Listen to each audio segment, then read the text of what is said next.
This podcast provides information to help esports professionals identify and approach legal problems. This podcast is intended for informational purposes only.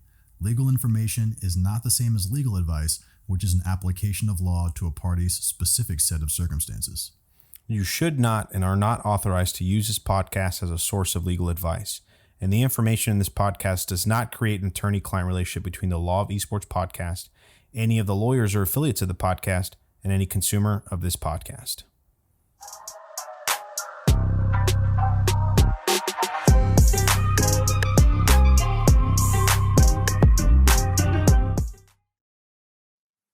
Welcome to the Law of Esports podcast, the number one podcast that discusses legal issues as they apply to the world of esports. My name is Jake Hicks, and I'm an attorney that represents teams, leagues, and organizations. And my name is Nefi Lopez, and I'm an attorney that represents players, streamers, and personalities. And today we have a fantastic episode for you. It's another one of those episodes that's more of an update on our experience within the world of esports, gaming, and this fabulous industry that we love to work in. And we're going to talk about Nefi and I's shared experience with the Law of Esports at the TimTheTatman Tailgate, one of the coolest events that we've been to that was unique because it was creator driven. And the things we want to talk about today are really the reasons why we went, our experiences and the events of the first and second day, and also our experience at this media panel that took place just before the first and second day, the events of the weekend, including a really cool Fortnite tournament. And then lastly, we want to wrap up with kind of what we thought of the event, what they did really well, what maybe could be changed a little bit, but mostly just how awesome the weekend was. Yeah, it was an amazing weekend, and we really can't say enough good things as to how awesome it was and how smooth and really exceeded our expectations. You know, whenever you hear about these events being thrown, expectations are really high. They're really high because the fans expect the most out of these creators, and whenever you can deliver on those expectations, I mean, it's such a wonderful thing to see. And so, and overall, just us working and you know, being able to see everybody there, and it was just a great experience overall. And so, let's start off with the very beginning, Jake. Why don't you kick us off here on this one? Yeah. So we had heard about this event at some previous events we were at DreamHack, and then talking to some guys that we know kind of in the space and how excited some people were for the TimTheTatman Tailgate. Specifically, we have some friends really across the esports industry, but some that work at Complexity. And we're fortunate enough that Complexity is in Texas. And so we're Texas lawyers, and we've sort of made a name for ourselves, at least in this state, which happens to be one of the biggest states for North American gaming. And so we heard that there was going to be a creator-driven event, which we thought was just very important for esports and gaming, because most of the things that Nefi and I have gone to have been really esports focused. So there's always some tournament or some, expo or something about tournaments, and content creation is kind of a side piece to that. This event promised to be a content creator driven event with esports as kind of a side attraction to it. And we thought that was awesome because content creators are a vital part of the esports ecosystem. And so we were fortunate enough to be invited by Complexity to come to the event as the Law of Esports duo. And so we went up to Frisco, and one of the first things that we got invited to was on Friday. The event was supposed to run Saturday to Sunday. On Friday, there was a kind of industry-only meeting and sort of question and answer panel where we got to meet some of the content creators and some other very cool people and see our friends at Complexity. And it was a really cool thing to go to. Unfortunately, right when that started, I had been called in on a last minute motion. And so Nefi got to go, I say do the heavy lifting, but it looked like a pretty good time from what I saw on Twitter. Dude, it was amazing. So Complexity partnered with the Cowboys actually in this event. And really the Cowboys were the ones that spearheaded this. This was over at the Star in Frisco, where a lot of the team and the Cowboys, host their practices and have events as well. And they were gracious enough to kind of host this event and, really handle the whole situation. But in lieu of the event, prior to it starting, we had this panel that Jake was telling us about, and that just so you guys know, the panel consisted of Tim the Tatman, Jordan Fisher, who is one of the newest part owners of Complexity, and he's one of the newest members of Complexity, and then Justin Kinna, who is the CEO of GameSquare, which is like the sort of the parent company of Complexity.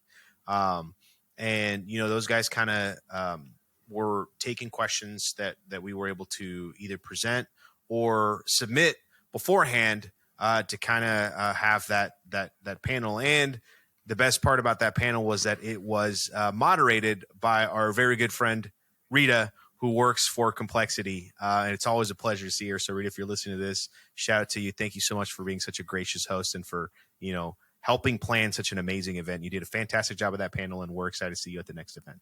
But I stray away from the main point. It was actually quite a very good experience being able to hear, Tim, Jordan, and Justin kind of discuss what it was like tackling such a large task that it was planning this event. Obviously, we kind of walked through a little history of Tim the Tatman's growth, Justin Kinna kind of helping Complexity grow, him along with all the other execs at Complexity and all the things they've done together. And then just, kind of what their plans are going forward. And we've got the special appearance of Jordan Fisher in there, who was able to, he's a more eloquent speaker. And so I think he was a very good addition to the panel to kind of help talk about Complexity a little more. And so, it was just overall, it was a great experience. And, the best part about it was following that panel, Jake and I were able to get a one-on-one sit down interview with Justin Kinna. And that's something that you guys have already seen. I think we're releasing that before this particular episode. That's going to be coming out just shortly after that particular interview. And so you guys have seen that. If you haven't, I highly recommend you guys go check it out because Justin Kinna is such an influential part in esports. He was one of the guys that helped bring FaZe to what it is now. And it's now doing major things for Complexity. And so that was a really good time.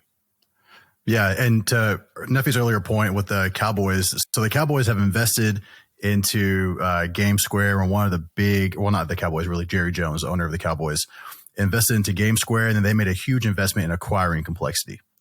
And as part of that, they get to use a bunch of Cowboy stuff, which is awesome. GameSquare is so much bigger than that, though.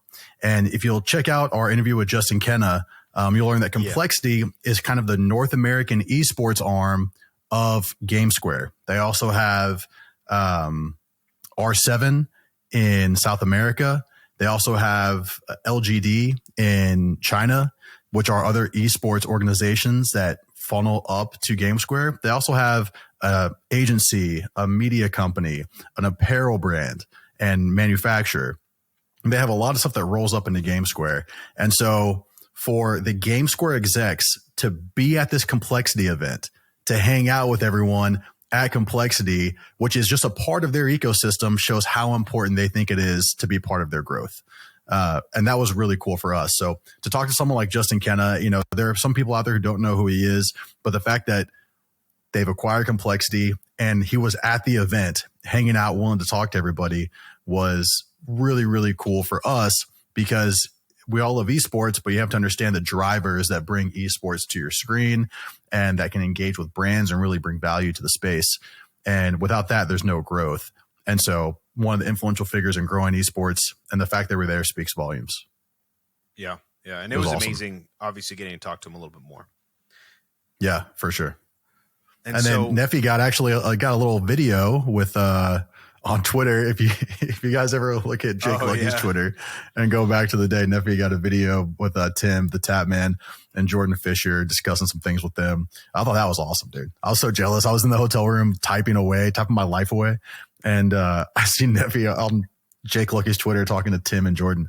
And I was like, man, it was a little bit of a meme. That's awesome. Yeah. If Jake Lucky's listening to this episode, which, who knows, I don't think we can keep his attention for this long.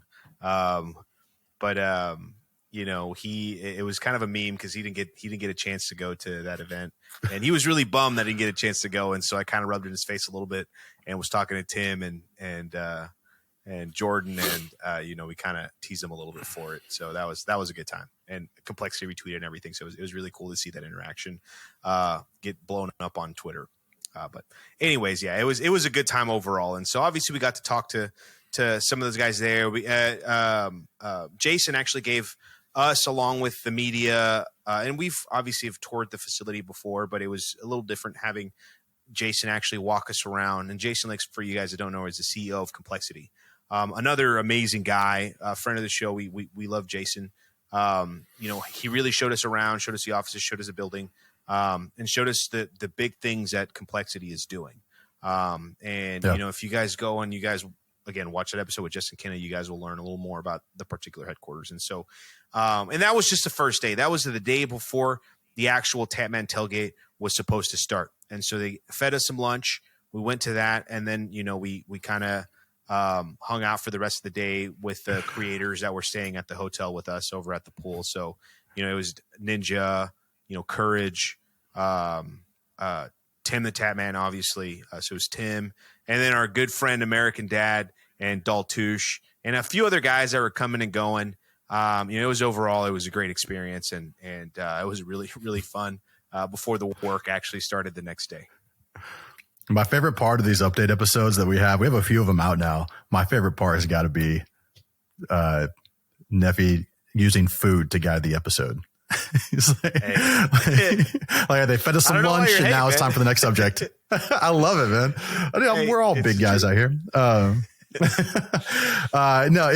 we got to kind of walk the grounds a little bit the day before, and it looked really cool. And one of the things that you always have to kind of be wary of with some of these events is how they set up the venue, because you're taking gaming and esports into a real world thing that doesn't involve gaming and esports as much. And that's why creator events are so interesting for us. Some of the issues that we kind of spotted that, we didn't represent anyone doing any of the deals for this event. This was something that was handled by other lawyers and other law firms for this specific event. And so we feel comfortable kind of discussing some of the issues that we spotted by purely walking around. One of them is that the Cowboys own this big practice facility, and it's just a small stadium. I mean, that's what it is. And they have a little miniature field out front. It's really a fan-facing practice facility. It's one of the most innovative and coolest things in the NFL world. And they can use it for events like this. And just to kind of interject, whenever we say issues, not issues that we saw, but more of like legal conflicts or legal issues, I guess they weren't problems that we noticed, but they were things that I know were hurdles along the way of planning this event. There might not even be conflict, just things that you would have to solve and prepare for as you went into it. And most of that has to do with brands. And so in esports, one of the biggest ways you can drive revenue or drive growth or money to your creators is by having brands be involved, because every brand wants eyeballs. They want everybody to see their brand and identify with it and hopefully buy it. As a consequence, a lot of these content creators will sign brand deals, but those might be different than the deals that are signed by orgs or by other venues or by teams. For example, at the Star, the Cowboys have a ton of brand deals. They have a ton of brand partners. They're one of the most popular sports organizations in the world. So at their little practice facility, and we talk about this on our vlog, which should be released sometime soon if it's not already, by the time you guys see this. So they have the Ford Center, which is the Ford vehicle brand. They have the Tostitos Plaza, which is the Tostitos brand. And they have the Legion by Lenovo Esports Center, which is Complexity's home. Now, just taking those three, there's a ton of others, but taking those three, imagine if you have a content creator that's sponsored by Ram Trucks, sponsored by Frito-Lay, and sponsored by Alienware. That's already 3 negotiations that have to be done before you can bring someone into that space, right? And it's just the way it is. And you can't violate those agreements that certain content creators have. You don't want to violate the agreements that certainly the Cowboys have. But those are some issues that had to be handled. And by all accounts, Nefi and I spoke to some of the lawyers that handled those deals, and it seemed like it was all handled pretty amicably and that everyone was okay with it. But it just goes to show that immediately upon walking in, one of the issues they had to solve for were the legal problems, or really the legal hurdles they had to jump over in order to get the event going. You can't just put content creators in a box and have everyone go meet them. There's a lot of considerations on the front end. And shout out to all the sponsors that do sponsor either the Cowboys or Tim the Tatman himself or Complexity, because it looks like everybody was pretty amicable about it.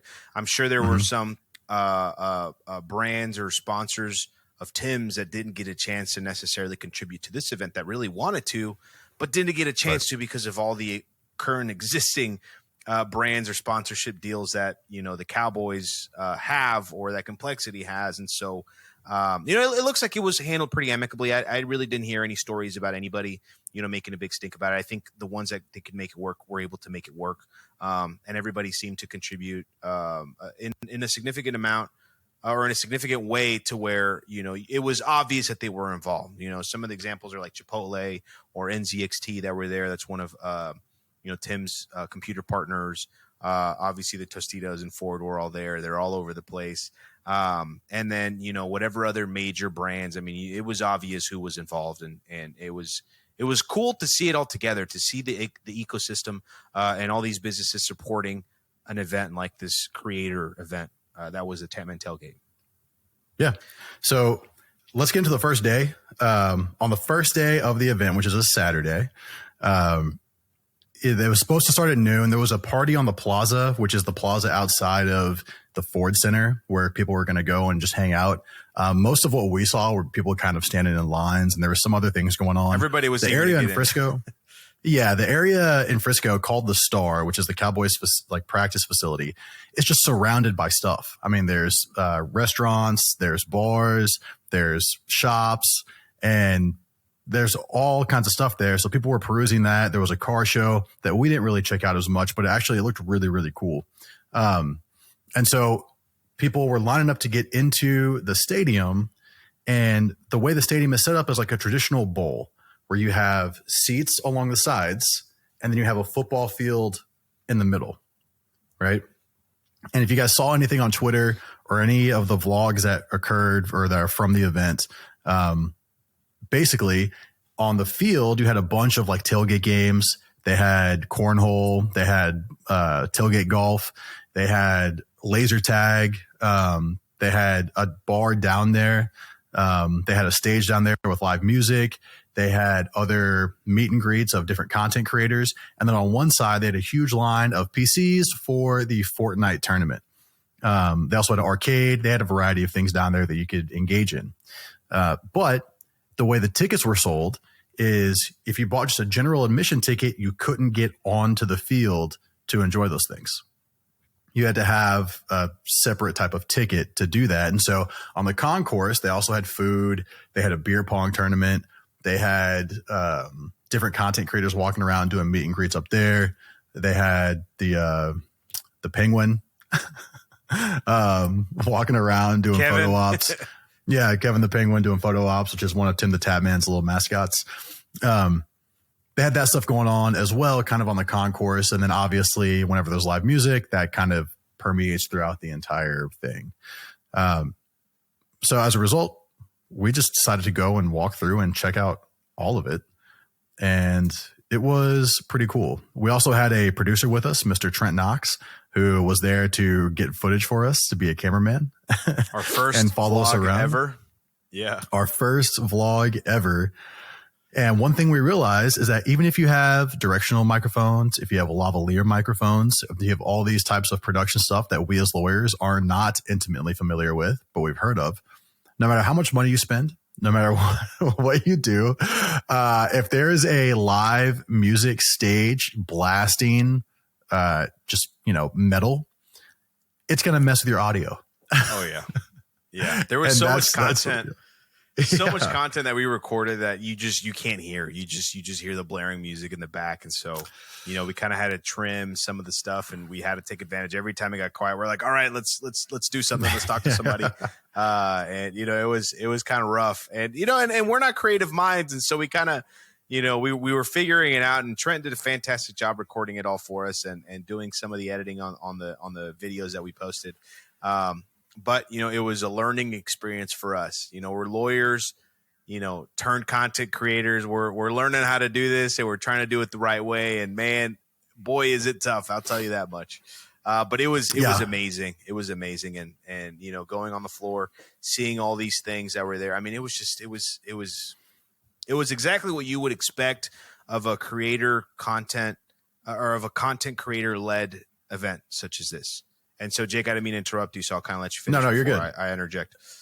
No, go ahead. Continue interjecting. Yeah. That's cool. What I was going to say is one of the coolest things and something you see as a fan, right? Whenever you're going to these events and you're going to go, to a content creator sort of focused event, the purpose of why you go is to visit and try to meet the content creator, right? One of the things that I think the TimTheTatman Tailgate and Tim's team did perfectly was execute on the expectation, right? If I was to be there for different purposes, let's say I was just a fan and I wanted to show, I wanted to show up and try to meet some of these guys. That would be my primary goal, would be to go to this event and hopefully I get a chance to meet Tim, some of his friends. If you're lucky, take a picture with one or two. What this event was so fantastic at is that obviously Tim is somebody that everybody really likes in the content creator world. As you guys know, he's friends with virtually every large creator on every platform, whether it's Twitch or YouTube. And they all came and supported him full force. I mean, we were talking to Spence, who is one of the guys over in charge of partnerships at Complexity, and he was kind of in charge of handling all the talent that were coming into the event. Thomas Spencer, shout out if you're listening to this, man. It was so much. Thank you so much for helping us and making this sort of our appearance and us going to the event smooth. But I mean, he told us there was over 65 different content creators that were there. I mean, we had Bobby Poff, we had Optic Sebas, we had Godku, we had Ninja, we had TimTheTatman obviously and all his friends. We had Nick Merckx, Courage JD. I mean, everybody, right? We had the Baka Bros, who we learned of recently, and those guys are awesome. Daltouche, American Dad, all these really large creators. And I mean, these guys were just walking around.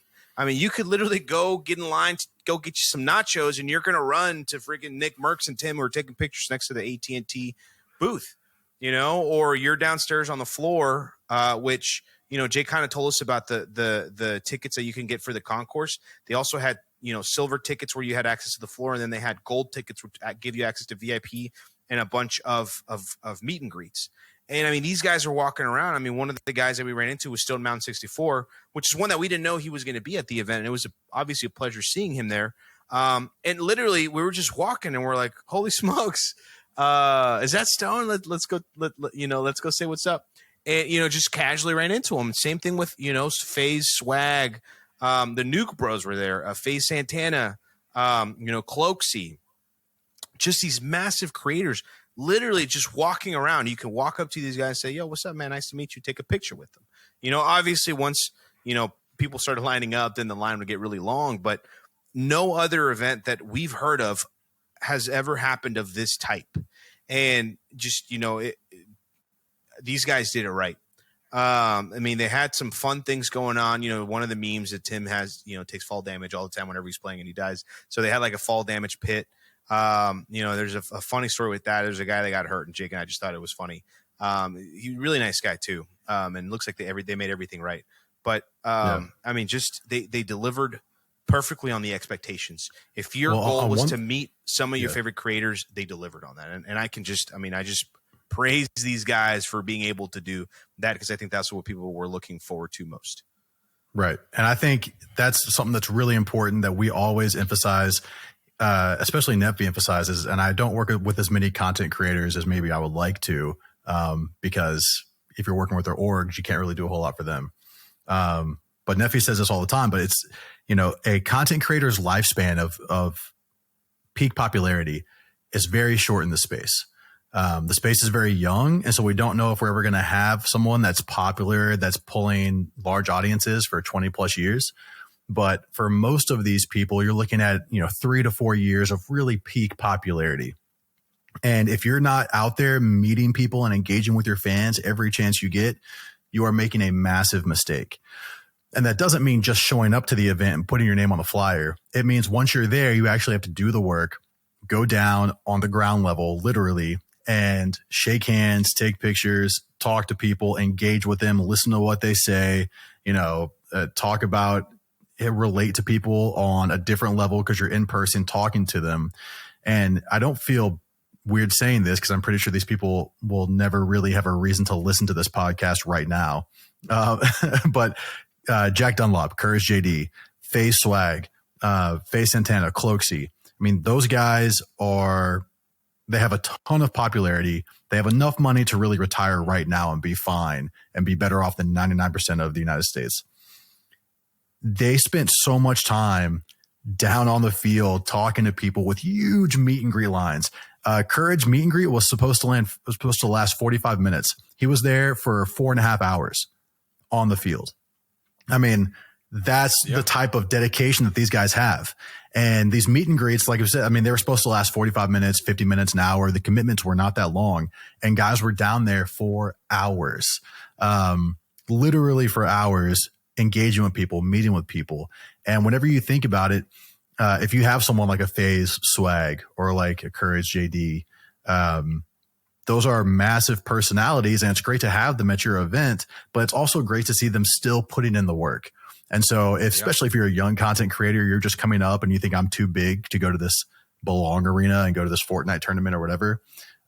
You're not, because the biggest guys in the space are still doing that same thing and it's working for them. I mean, that's one of the coolest things that I saw. And I guarantee the 1,000 people that met Courage that weekend are going to have a memory that will last them for a lifetime.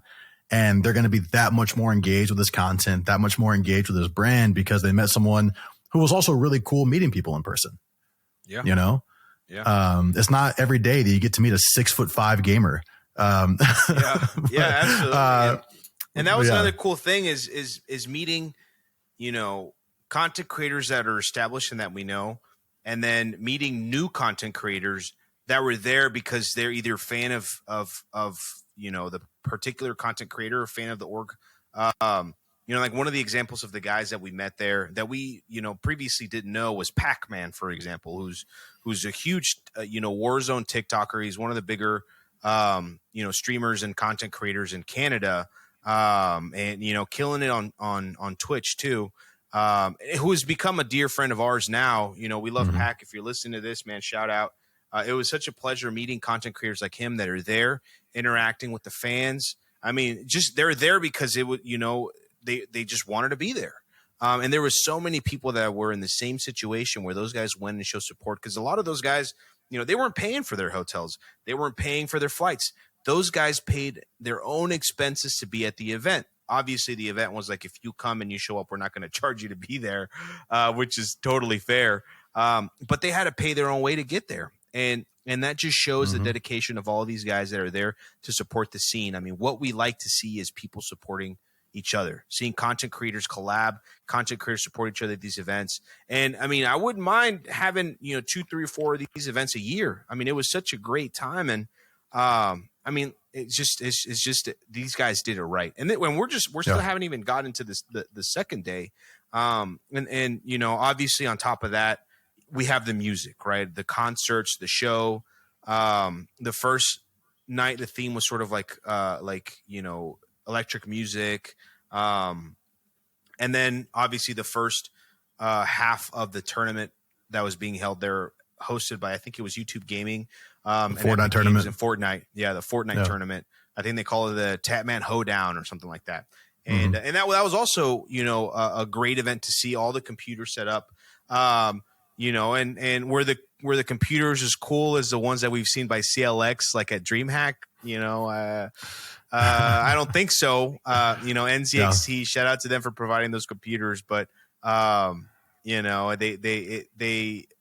obviously performed well. I didn't hear of any technical issues.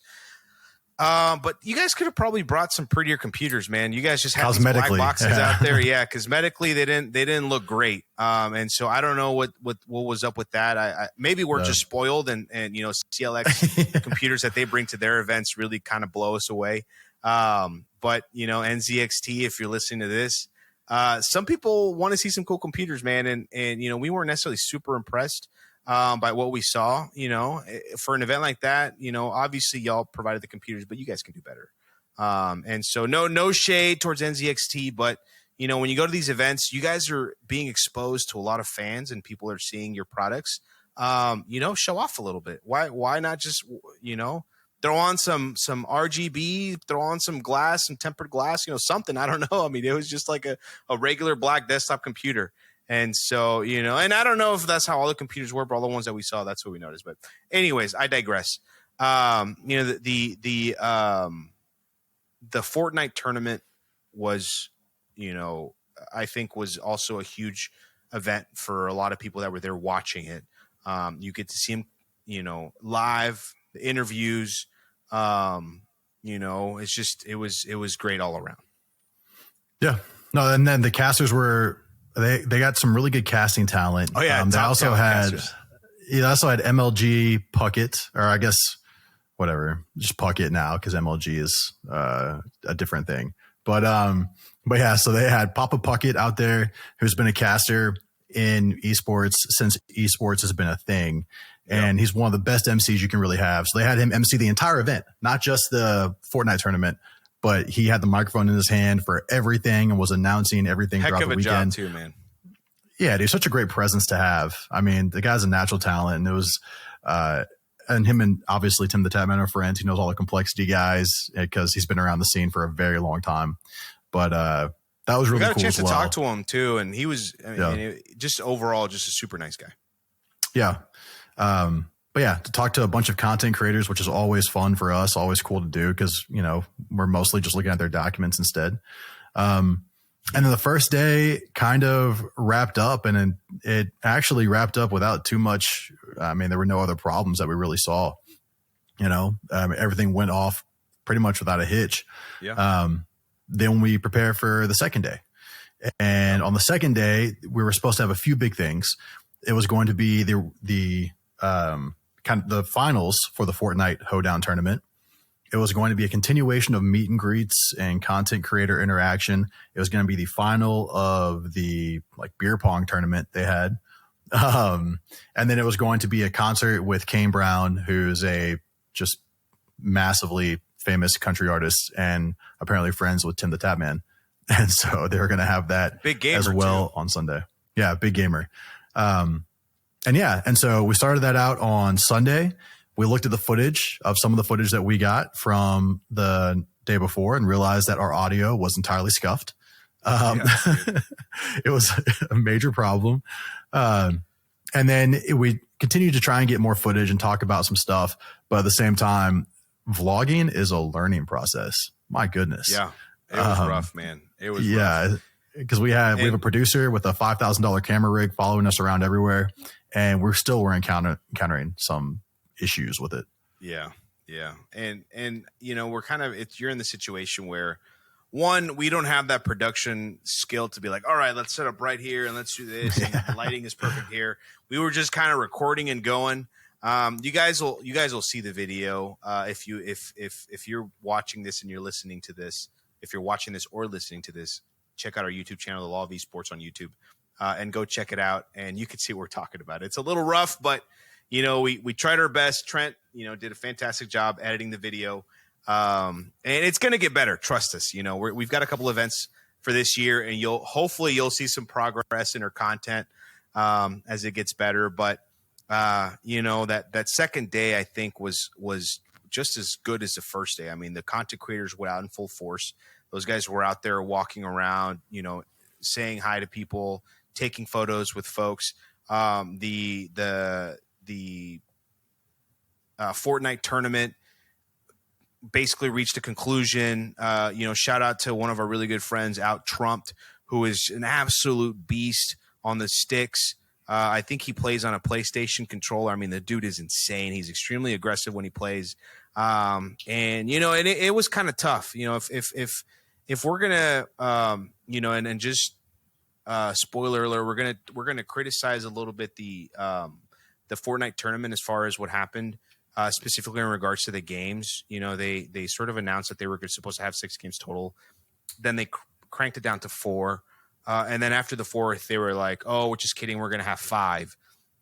And which is, I get it for time's sake. I understand why they would do it, but it's tough for the guys that are playing, the competitors, because their play style shifts completely depending on how many rounds there is. And so some guys, if it's the last round, you're going to go balls to the walls and you're going to play very aggressive because you just score some points. Whether you win or lose, you get kills, you get points. And so we saw that there were some very, very good players that played differently based on the amount of rounds they were going to have. And so, without naming names, there were some guys that I think should have ended up in the top 3, but didn't because of that particular situation. But, no, not to give any excuses. All the competitors did a fantastic job. Everybody competed and did a really good job. And the tournament itself was run very well. I think the casters, like Jake said, were fantastic. The guys competing were amazing. And then, that was towards the end of the day. All the events were still going on. Music was going throughout the day. Just to chime in on the Fortnite tournament, so we don't skip over that entirely. But for the Fortnite tournament, the one thing about battle royale tournaments and esports that's kind of frustrating is every tournament is different. I mean, there's not like a unified rule set for tournaments. Thankfully, that's finally starting to get ironed out in Apex. But in terms of the rest of battle royale tournaments, there's no real rule set, right? And I think the only reason why there's one in Apex is because it's kind of a team-based battle royale. But in most battle royales, you just kind of are at the behest of whoever the tournament organizer is. And that's kind of all you have. And so that's the one reason why we think that battle royales are so hard to be, a quote unquote professional in, because you don't really know exactly what rule set you're going into. And even if you're playing the game and you start the tournament, there's still a chance that could change as you're playing. And that's what happened in this one, where they're supposed to have 6 games, then 4, then 5. And it may sound like, okay, if I'm in a battle royale, I'll try and win every game, but you do play differently. Imagine if you're playing baseball, you step up to the plate and the umpire says, okay, instead of only having 3 strikes before you're out, you get 1 strike. And you're like, well, okay, I'm going to be very careful on how I swing. Or if the umpire says, okay, actually you get 6 strikes this at bat, you're like, okay, well, I can swing at a lot more stuff now. Kind of the same thing in a battle royale. If you got 1 shot to be a winner or you're out of the game, as a battle royale's function, you're going to play differently depending on how many games you have to aggregate your score. And that's why battle royale tournaments are so hard to organize. The one thing about this one is that it was amateur only. So it's not like any pro points were riding on it, which is helpful. There was still a lot of money on the line. So that's just one of the challenges in organizing a battle royale tournament is picking the rule set, picking the game set. I'm not going to talk too much about it, but there were some rumors going on about some of the guys, whether or not they should have been competing in there. And let's say I'll leave it at that. Let's make sure if you get these tournaments, you maintain your integrity and, compete if you're supposed to and don't compete if you're not supposed to. And so, if a tournament requires amateur status, make sure you're an amateur. If it requires pro status, make sure you're a pro. And that's pretty much the end all be all of that issue. Yeah. And we'll leave it at that. But that's one of the hard parts in battle royale tournaments is that you have to pick a rule set and kind of run with it. Yeah. And it's just kind of tough. And another thing too is, the code, the way it's written, it's kind of randomized. The loot is going to vary. And that also is very hard for you to kind of set a plan and play because you never know what loot you're going to get. You never know if, that a particular area that you drop in is going to give you the exact same thing every time. It might be random one game or, it'll be consistent and then all of a sudden it won't be. And so that's why battle royales are tough, but we love to see that they're out there. We love to see that YouTube Gaming and Epic Games are supporting events like this by hosting tournaments like this. I mean, these guys, what was it, $100,000 tournament? And there's a lot of money on the line. And so, and then Herman Miller, who, by the way, after this tournament, we went ahead and got some Herman Miller chairs, those bodies. And I'm actually sitting on one right now. And boy, those things make a difference. They're a little more on the expensive side, but I guarantee if you're listening to this, it's worth every penny. So shout out to Herman Miller and Herman Miller Gaming. These chairs are the real deal, those embodied chairs. And so, if you guys, want to partner up or team up with us, don't call me a sellout, but I really like this chair, and I would not mind having another one for my actual office. This is my gaming setup. I need one for when I'm working. Because I'm a bigger guy. Dude. What I like about these chairs is that, they're don't get too far from the mic on me. Oh yeah, sorry. What I was saying is I'm a heavier guy, right? And these chairs are perfect for bigger guys. The weight distribution is amazing. The back support is awesome. And that's part of the reason why I liked it, because a lot of chairs, the airflow, they're not big boy friendly. Yeah, dude, the airflow too. I mean, it's just, they're amazing. I mean, Jake is a massive dude. I'm not as tall, but I'm probably just as heavy or maybe a little heavier than Jake. And so these chairs are magic. But anyways, the embodies seem really cool. At work, I rock and they look Herman amazing. Miller. Yeah, I rock a Herman Miller Air Run at work. And at work, yeah. It's a solid chair. One of these days I'll rock an embody, maybe. We'll see. Maybe. Yeah. Herman Miller, if you want to send us some, Yeah. Well, since we already kind of started talking about it, for like other things that we would critique, we're kind of already there, I guess, at this point in the podcast. But is there anything else that you would critique? There's kind of a few things I would change a little bit about the weekend or about the setup. But I don't know if you had seen anything else. I think one of the things that I would change is there was so much cool stuff that went on the football field when it came to the tailgate like atmosphere, with all the tailgate games and the meet and greets and all that. There was so much stuff going on the field, but outside of concessions, there wasn't a whole lot going on the concourse, and there wasn't a whole lot on the plaza.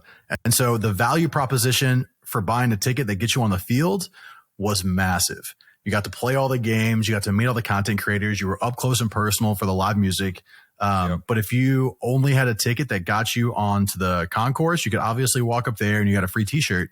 Not free t-shirt. You got one with the purchase of your ticket, but that was pretty much it. And I just wonder if there was a way to set up additional stuff out there, because not getting on the field is kind of tough when the field looks so awesome. Yeah. And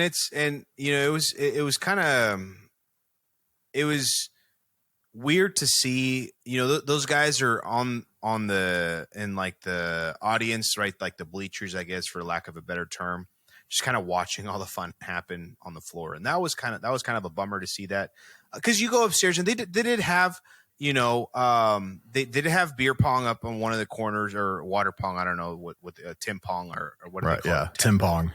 Yeah. Whatever it was called. And then a smaller, sort of arcade on the left side.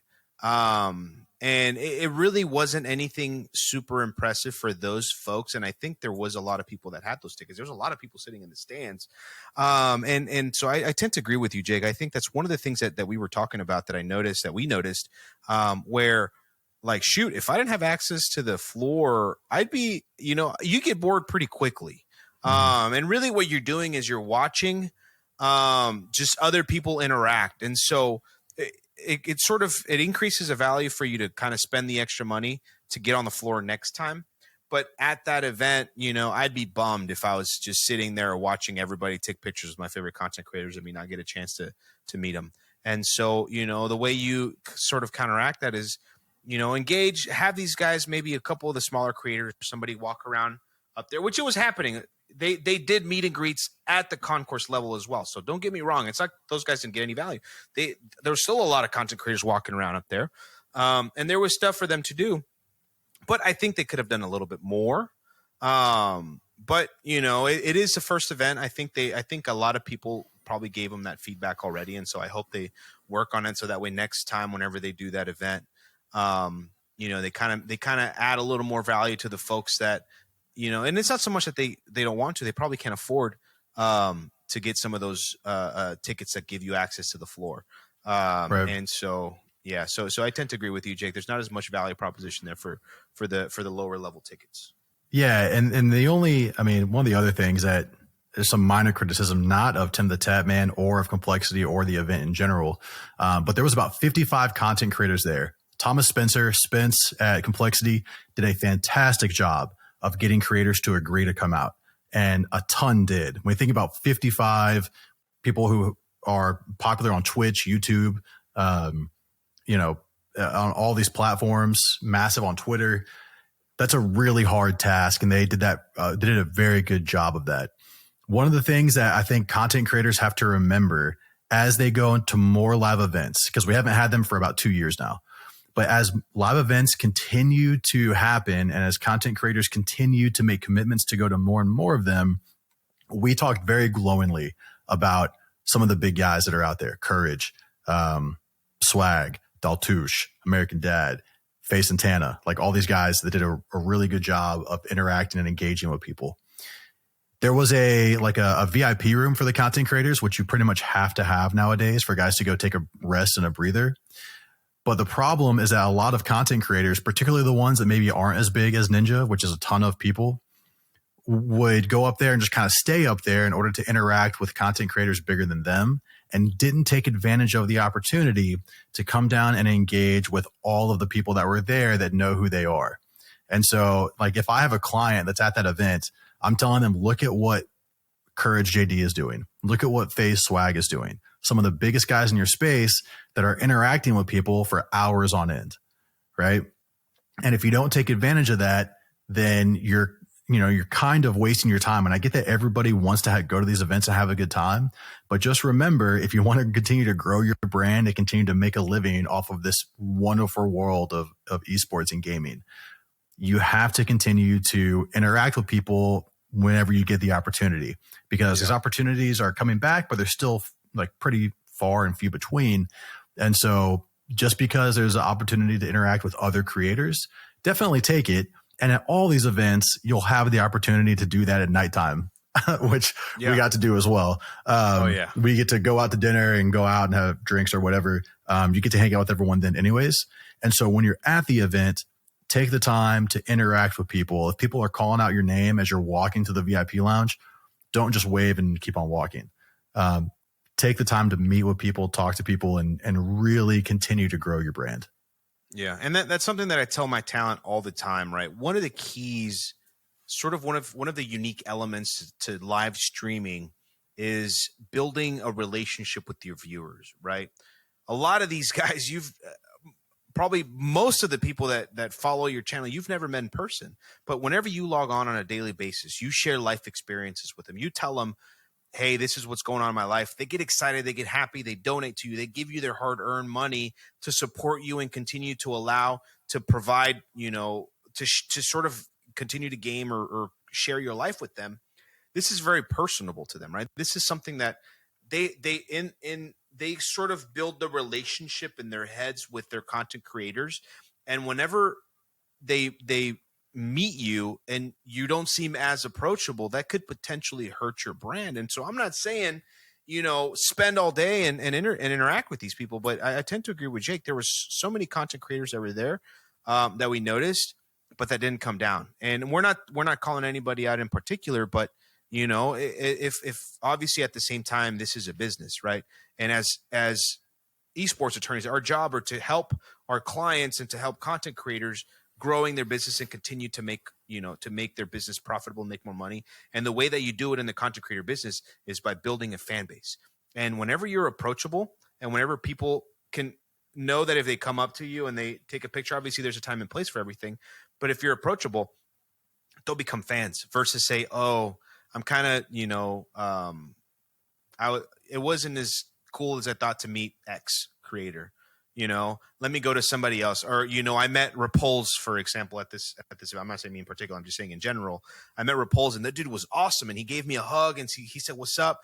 And and every time I go to his Twitch, which before we actually started recording today, we logged onto his Twitch, and I mean the guy's interacting really well with his chat, which is that's one of the key things that drives support. Whenever you're interacting with your viewers and whenever you're acting with people in real life, and it's enjoyable, that creates a fan. And a lot of these fans, they're super fans. They're people that not just sit in and lurk. There's a lot of people that do that, but they're people that are more likely to gift a sub, or more likely to subscribe, or more likely to donate, or more likely to interact in your chat, right? Because you want your chat. I mean, you want it flying. You want people talking to each other. You want to build a community. And the way that you do it is by going on the concourse and interacting with these people, or, being more personable. And so, very good point, Jake. And I just kind of want to ditto everything you said. I mean, you guys have to be out there and you have to interact with these people, because those are your consumers, right? If you consider yourself a content creator or business, your consumers are your fans. Yes. If you're too cool to interact with your consumers, then that's negative for your brand. That's like Walmart saying, no, you can't come in, right? Walmart lets everybody in. And I'm not saying be Walmart, but know who your consumer is, know the foundation of your business. And that's essentially, at the end of the day, what we are. And to Nefi's point, whenever you can go to an event like a DreamHack or like a Tim the Tatman event, or if there's another Nick Merck's barbecue or whatever the case is, if you go to a Call of Duty major and you're a content creator in esports and gaming, there's a reason why NZXT sponsored this event. And there's a reason why other gaming, like why Intel sponsors these events. And it's because they want their name out in front of people that are already interested in gaming, but may not be interested in their brand. If you're, let's say, an Apex player, but you have the chance to go to a Call of Duty event, or you're an esports competitive player, but you have a chance to go to like a Tim the Tatman event where everyone's kind of a fan of content creators, they're all still fans in the space, and they are primed and ready to start following you if you are also in that space. You have a captive audience of potential consumers to be fans of you that are already in the mindset of consuming esports and gaming content. And so it's just, and the fact that you can do that without having to pay for that access, because remember, Intel, NZXT, these companies pay for that access. You are going either for free or getting paid to be there. And so that's a massive benefit. And if you don't take advantage of it, you are literally wasting money. I mean, it's people that all want to follow you that you are not engaging with. And so that's the only thing is, just keep on driving the engagement, because we did see a number of people who we've worked with in the past, or who we've worked tangentially to, who just went just to go and like not interact with literally anybody. And that's not a critique to Tim's team, to Tim, to any of the, or complexity of the Cowboys. It's just a comment that we have. It's an observation that we made. Because at the end of the day, right, our job is to advise our clients on how to grow their business and how to do what's best for them. And so it sounds kind of like we're harping on this a lot, but it's just an observation. It's not aimed or towards anybody. We're just saying it in general. But outside of those critiques and outside of the small comments that we've made, it was an amazing event. Like I said, really, I cannot harp enough how, the people that were able to interact with the content creators. Complexity, the Cowboys, Tim's team delivered on what they promised, which was, you're going to get a chance to meet me. You're going to get a chance to meet my friends. You're going to get a chance to have some fun. You're going to get a chance to listen to some country music, to some, EDM.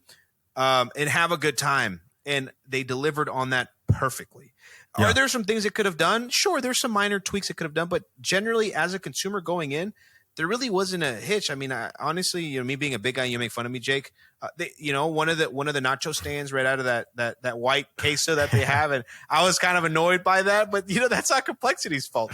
And so apart from that, it was a fantastic event. We had a great time. If I was a consumer, I would absolutely not think twice to buy the gold or the silver passes. I wouldn't 100%. Think twice because you got exactly what you pay for and more. I said, if your goal was to meet all those major content creators, had you gone to this event, you would have been able to meet every single one, guaranteed. Ninja, Courage JD. I'm not going to go through all the list, but all those big guys that you think about, you would have gotten a chance to meet them had you gone to this event.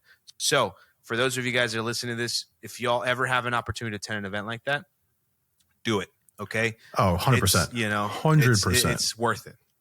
Yeah. And it was cool because the main attraction there, the main point of the whole thing was just to have fun. It was different than a traditional esports event where we go like IEM or like a Call of Duty major, where you go to watch a tournament and watch the games being played. you're there just to have fun. And so without structure, those events can be really hard to manage and hard to make sure they go well. And man, it went phenomenally. And we can't say enough about the guys at Complexity for helping to put this together. Jason Lake, Kyle Batista, the COO over there, Rita Landells, Spence, that really put this together and made it shine. And definitely, if there's another one, which I hope there is, we hope it's a yearly thing. Yeah. And the annual TimTheTatman Tailgate, because it was very, very cool. And we were fortunate enough to meet a bunch of people that just showed up. And there were people who were there from all over, from Georgia, from Alabama, from Washington, from New York, from North Dakota, from Nebraska, from California. Obviously, a lot of people from Texas, but people came from all over. And if you measure the success of an event by how many people it can attract and where they're from, it attracted people from everywhere that were just fans of the space because they wanted to engage with these creators and have a good time. And that's exactly what they got. It was really cool. Yeah. It was just overall, it was a great experience.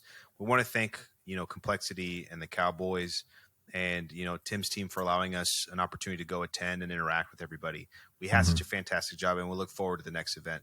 With that being said, Jake, do you have any closing remarks? I think I've already said what I've had to say. If you have nothing else to add. I have one more thing to add. I have one more thing that I feel like I'm going to feel really bad if I don't add. And that is, Nefi is my co-host of the podcast, and I like him a lot. But my two favorite people in the world right now at the moment have to be American Dad and Thomas Spence. Because there are sometimes people that we don't know at these events, and AD, Spence have been really cool about introducing us to people and just hanging out, having a great time. Literally two of the best people I've ever met in any space, much less esports and gaming. So, those two guys especially. We met so many other cool people for the first time. Daltouche, who I'd never met before. Really, really cool dude. Hilarious and awesome. But man, AD, Spence, you guys, y'all are some of the best people I've met in any industry, much less esports and gaming. So I had to just say that for closing remarks. If you are listening and you made it this far, there's your shout out. So, and I ditto what you say. AD he's a real homie. So shout out to my boy, follow him on Twitch and all socials, American Dad. Hopefully he'll get verified on Twitter soon. So, we'll see if that happens soon. But anyways, thank you guys again for listening to this episode. We've got a few more events coming up. We've got Call of Duty League, championship, series in LA, coming up. And then, the Rocket League, Worlds, coming up in Dallas, actually, also in, I think, the second week of August. So we're going to have a lot of very exciting things going on. We've got some very exciting interviews planned to come up. And then, as you guys have noticed, Jake and I have started putting out shorter form content, some shorter videos discussing just random, topics that come up, and try to dissect things a little bit and provide a different opinion and a different sort of analysis of things that are happening. So you guys keep an eye out for that. Make sure you guys follow us on all socials. The Law of Esports all across, TikTok, Twitter, YouTube, Instagram. Go drop a follow. And we thank you guys so much for stopping by and listening to this episode. We'll see you on the next one. Thanks, guys.